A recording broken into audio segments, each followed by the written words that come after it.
Salam pendidikan untuk ayah, bunda, bapak ibu guru, serta sahabat Dikbud di seluruh tanah air. Saat ini lebih dari 90% siswa masih harus belajar di rumah secara penuh. Karena mereka tinggal di zona kuning, oranye, dan merah menurut data terakhir dari gugus tugas. Hanya sedikit sekali sekolah yang dapat memulai pembelajaran tatap muka di sekolah.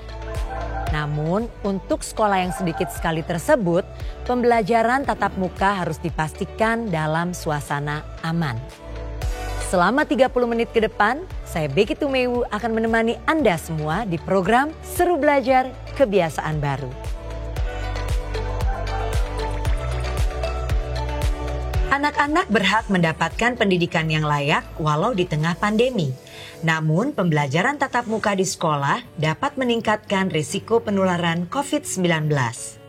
Untuk itu, pemerintah dalam hal ini Kemendikbud tetap berusaha untuk memberikan yang terbaik bagi pendidikan anak Indonesia. Bagi sekolah yang berada di zona hijau, sudah mendapatkan izin Pemda dan sudah memenuhi standar kesiapan pembelajaran tatap muka, maka pembelajaran tatap muka dapat dimulai secara bertahap. Tentunya dengan mengikuti protokol kesehatan yang ditentukan ya. Pembelajaran tatap muka diawali dengan masa transisi yang berlangsung selama 2 bulan.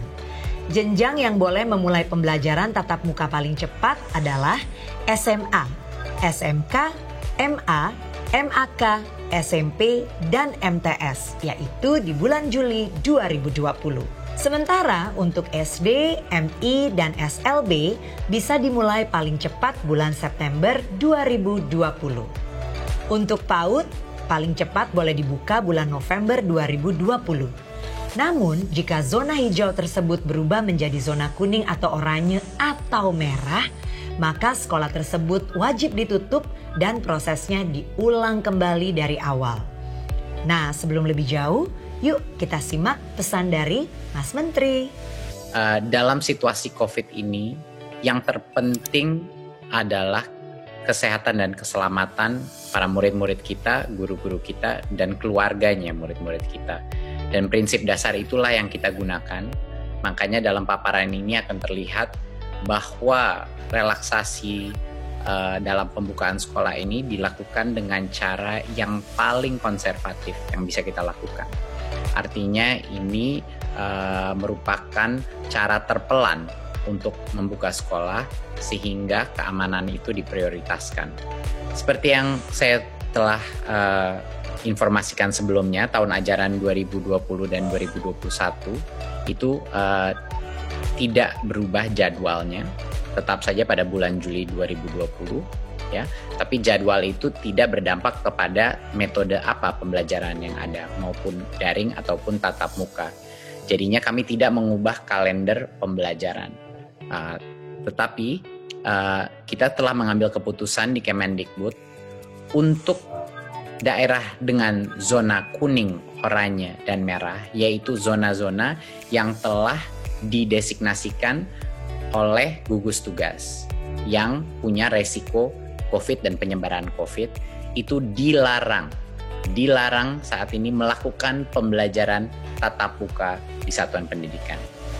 Jadinya untuk zona-zona yang merah, kuning, dan oranye ini merepresentasikan pada saat ini 94% daripada peserta didik ya di pendidikan dini, dasar, dan menengah.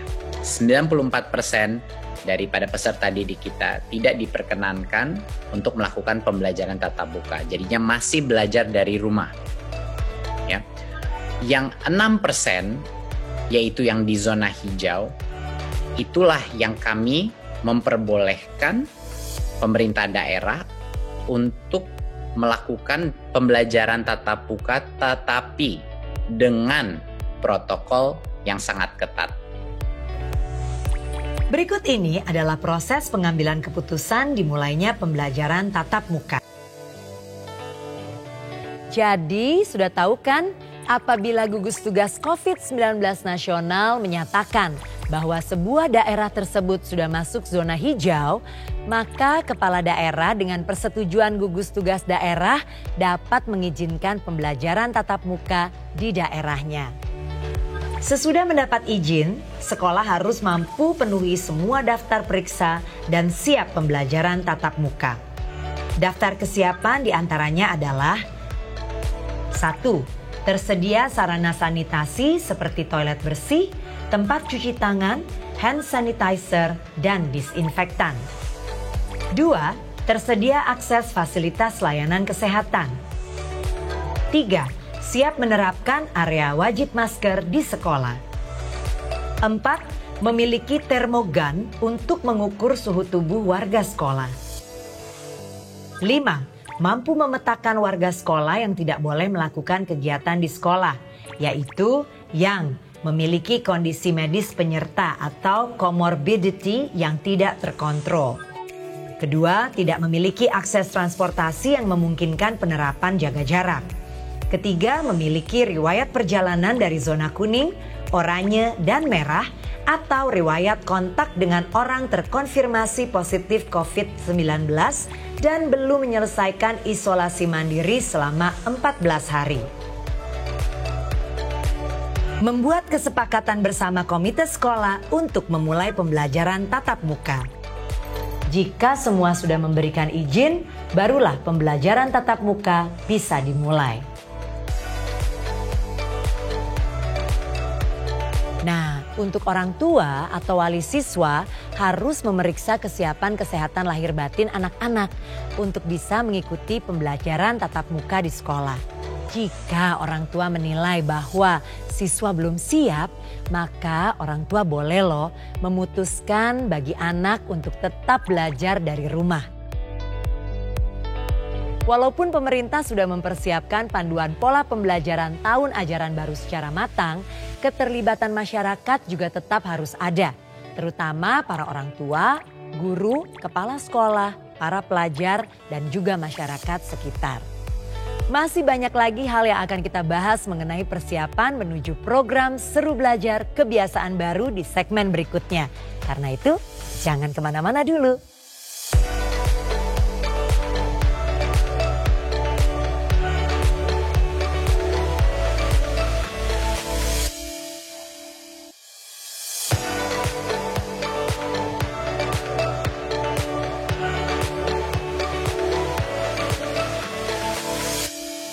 Masih bersama saya Becky Tumewu di program panduan Seru Belajar Kebiasaan Baru.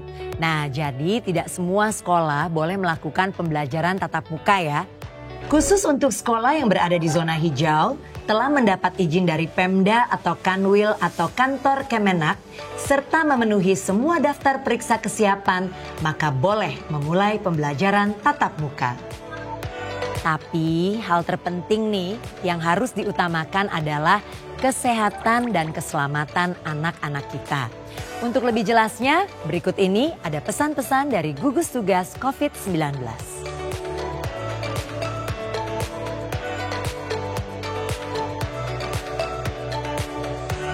Komitmen kita adalah membuka pendidikan, memulai kegiatan tatap muka di tempat yang paling aman, yaitu daerah yang tidak ada dampaknya. Pada kali ini, kami dari gugus tugas akan menyampaikan kebijakan mengenai zonasi risiko daerah. Zona ini didapatkan berdasarkan indikator kesehatan masyarakat yang terdiri dari indikator epidemiologi, surveillance kesehatan masyarakat, dan pelayanan kesehatan. Terdapat 4 kategori zona. Yang pertama adalah zona merah atau daerah dengan risiko tinggi. Kedua adalah zona oranye, daerah dengan risiko sedang. Ketiga adalah zona kuning, daerah dengan risiko rendah.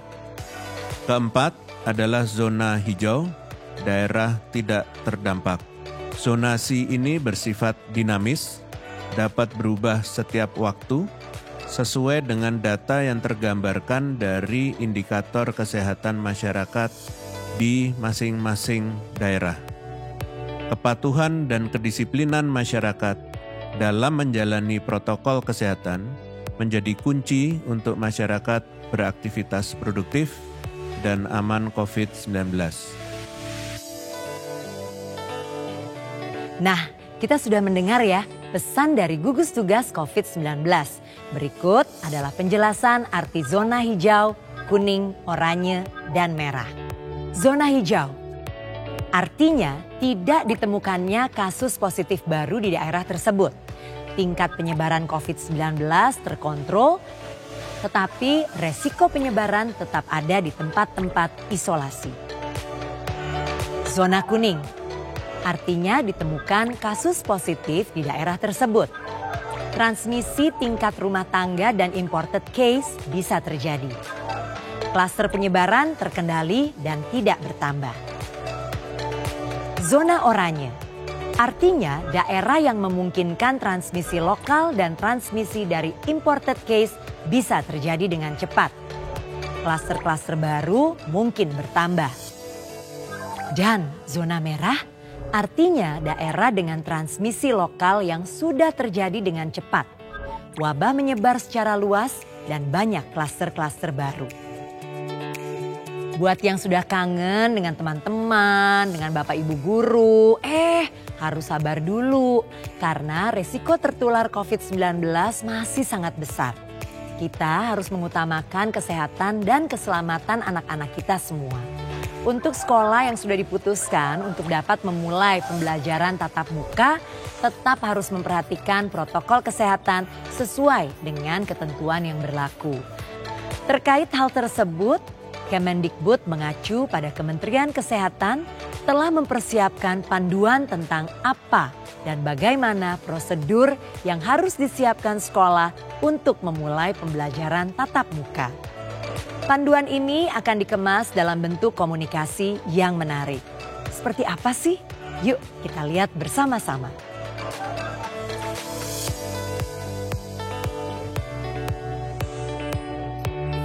Bapak dan Ibu, sebagai kepala sekolah, kita bertanggung jawab untuk 1. Mengisi daftar periksa kesiapan pembelajaran tatap muka melalui laman Dapodik atau laman EMIS. 2.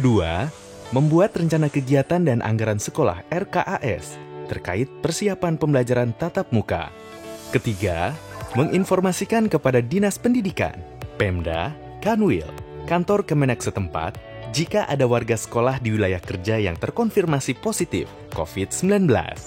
4. Membentuk satuan tugas yang melibatkan orang tua atau wali siswa serta masyarakat menjadi 3 tim, yaitu tim pembelajaran, psikososial, dan tata ruang, tim kesehatan, kebersihan, dan keamanan, tim pelatihan, dan humas.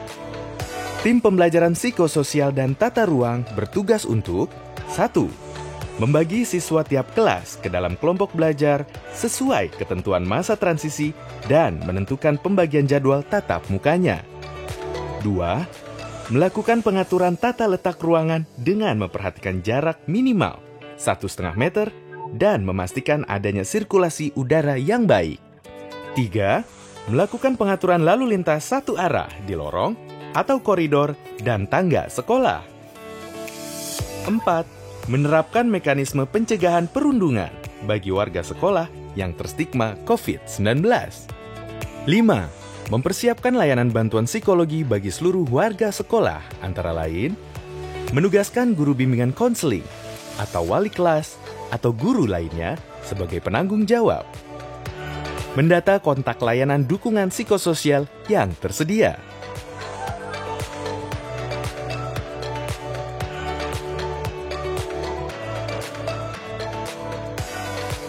Tim berikutnya adalah tim kesehatan, kebersihan, dan keamanan yang bertugas untuk 1. Membuat prosedur pemantauan dan pelaporan kesehatan warga sekolah yang berfokus kepada gejala umum. Pemantauan kesehatan ini dilaksanakan setiap hari sebelum masuk gerbang sekolah. Jika warga sekolah memiliki gejala demam, batuk, sesak nafas, sakit tenggorokan, dan atau pilek, wajib kembali ke rumah. Lakukan isolasi mandiri selama 14 hari, dan jika memburuk, bawa ke vaskes terdekat.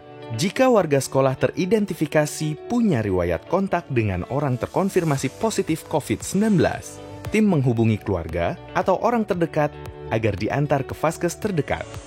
Laporkan juga ke kepala sekolah.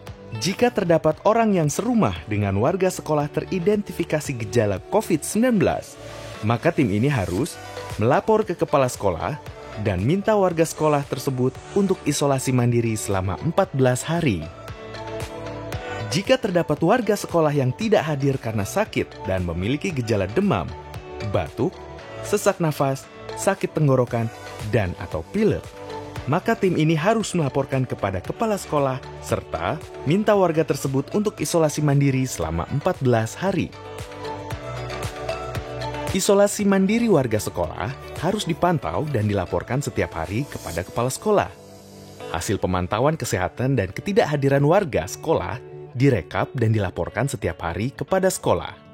2. Memberikan informasi kebutuhan penyediaan sarana prasarana kesehatan dan kebersihan sesuai daftar periksa.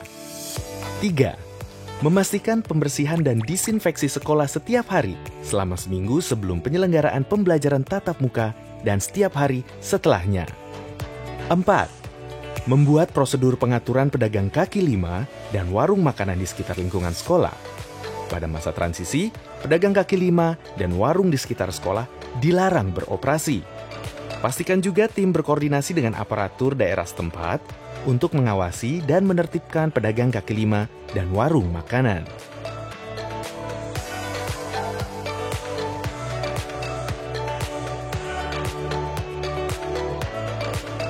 Tim ketiga yaitu tim pelatihan dan humas bertugas untuk 1. Mensosialisasikan kepada seluruh pemangku kepentingan sekolah, khususnya orang tua atau wali murid, terkait pembelajaran tatap muka, metode pembelajaran, pengendalian COVID-19 di sekolah, hal yang perlu dipersiapkan siswa dan orang tuanya, pelibatan masyarakat sekitar. 2. Membuat dan menempelkan informasi dan edukasi mengenai pencegahan penularan COVID-19 di area strategis di sekolah. 3. Memfasilitasi dan mengadakan pelatihan kepada petugas kebersihan sekolah terkait tata cara pembersihan dan disinfeksi yang benar. 4. Menyampaikan protokol kesehatan untuk tamu sekolah. Demikian prosedur yang harus disiapkan oleh sekolah sebelum pembelajaran tatap muka dimulai. Yuk, bersama kita jaga agar seluruh warga sekolah selalu sehat dan selamat. Ayah bunda, bapak ibu guru, dan sahabat Dikbud semua, ini bukan kompetisi loh ya. Jadi kita bukan sedang berlomba agar bisa memulai pembelajaran tatap muka. Arahan ini dibuat agar sekolah dan juga warga sekolah benar-benar siap. Ini adalah ketentuan sekolah pada masa transisi. Jarak belajar. Jarak belajar di dalam kelas 1,5 meter antar siswa. Semua wajib menggunakan masker non-medis 3 lapis. Mencuci tangan dengan sabun. Menjaga jarak dan tidak melakukan kontak fisik. Kondisi medis semua warga sekolah harus sehat atau jika mengidap penyakit penyerta harus dalam kondisi terkontrol. Di masa transisi, kantin belum boleh dibuka.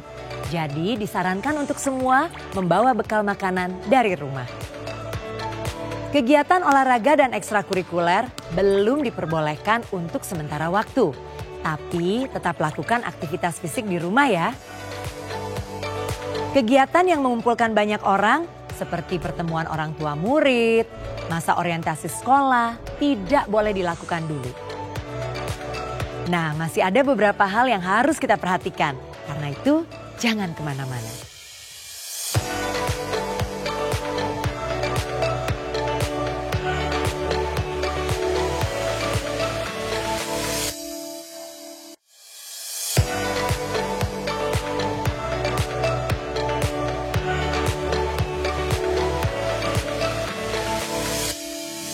Kembali bersama saya Becky Tumewu, masih di program panduan persiapan seru belajar kebiasaan baru. Nah, kalau tadi kita sudah melihat ya panduan persiapan sekolah beserta dengan segala ketentuannya. Sekarang saatnya kita untuk memahami protokol kesehatan yang harus kita patuhi. Dimulai dari lingkungan yang terdekat, yaitu keluarga. Rumah adalah lingkungan terdekat kita. di mana interaksi paling sering terjadi. Apa saja yang perlu diperhatikan dari rumah? Pastikan kondisi kesehatan lahir dan batin anak. Apabila ada gejala demam, batuk, pilek, sesak, jangan biarkan anak berangkat sekolah.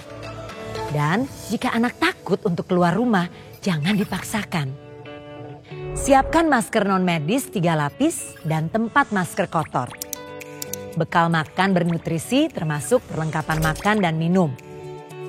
Ingatkan anak untuk sering mencuci tangan, memakai sabun dan air mengalir, atau menggunakan hand sanitizer. Jangan lupa bawa perlengkapan ibadah sendiri. Jika mengantarkan anak ke sekolah, turunkan di tempat yang telah ditentukan oleh sekolah. Apabila anak pergi sendiri, ingatkan untuk jaga jarak selama dalam perjalanan. Nah, selama di perjalanan, gunakan masker dan tetap jaga jarak 1,5 meter.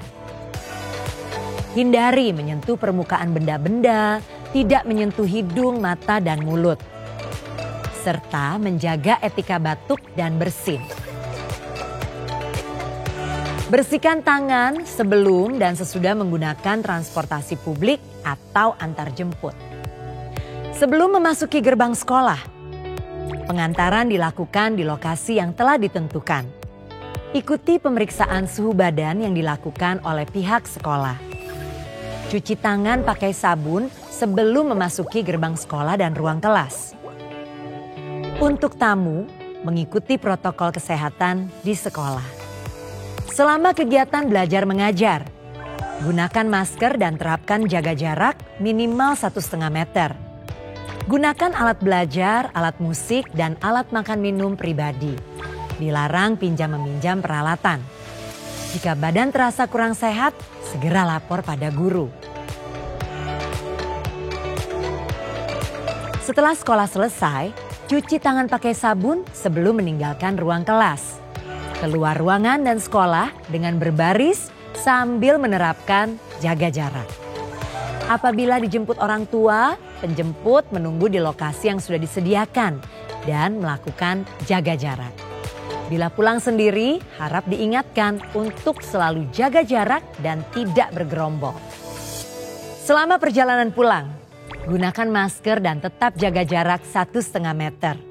Hindari menyentuh permukaan benda-benda, tidak menyentuh hidung, mata, dan mulut, menjaga etika batuk dan bersin.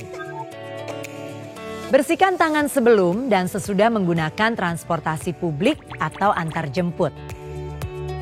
Sesampainya di rumah, lepas alas kaki, letakkan barang-barang yang dibawa di luar ruangan, dan melakukan disinfeksi terhadap barang-barang tersebut. Bersihkan diri dan ganti pakaian sebelum berinteraksi fisik dengan orang lain di dalam rumah. Tetap melakukan perilaku hidup bersih dan sehat, terutama cuci tangan pakai sabun secara rutin.